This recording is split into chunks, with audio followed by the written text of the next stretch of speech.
La disparition dans des conditions tragiques du député national Chérubin Okende est un choc et plonge tout le monde dans la consternation. Pour nous, le sentiment, c'est l'émotion, c'est le choc, la consternation, c'est l'effroi, ça fait mal. Je suis très touché, attristé. On ne pouvait vraiment pas imaginer ce genre de crime après presque 4 cycles électoraux aujourd'hui. Certains acteurs et analystes politiques parlent déjà d'un crime odieux qui s'apparente à un assassinat politique.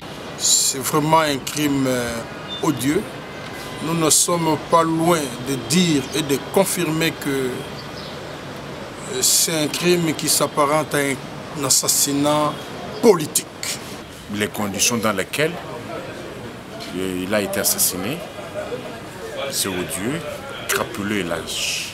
En voyant les images, on comprend bien que non, c'est un crime, c'est un assassinat.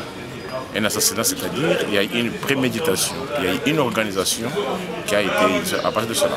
Au vu de la configuration actuelle, on voit d'un côté les partis ensemble avec son candidat Katumbi. On voit beaucoup de ces lieutenants aussi qui sont en train d'être écartés.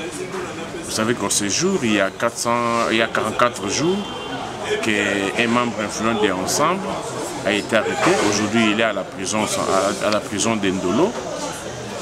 Et dans ces conditions-là, il se pourrait qu'il n'ait jamais été amené devant son juge naturel. Il continue à attendre. Et aujourd'hui, on voit encore un autre membre. On peut ouvrir une piste vers un crime à caractère politique. Et pour cela, il est encore très tôt. J'estime que dans les tout prochains jours, quand on va réunir certains éléments, on va arriver maintenant à établir un lien entre la mort et la politique.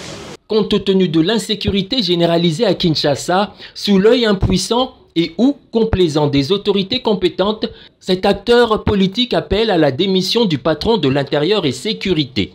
Si nous étions dans un pays sérieux, le ministre de l'Intérieur devrait démissionner. L'assassinat lâche de Chérubin Okende intervient au moment où les Kinoises et Kinois vivent dans une psychose totale à la suite du phénomène kidnapping qui bat son plein à Kinshasa.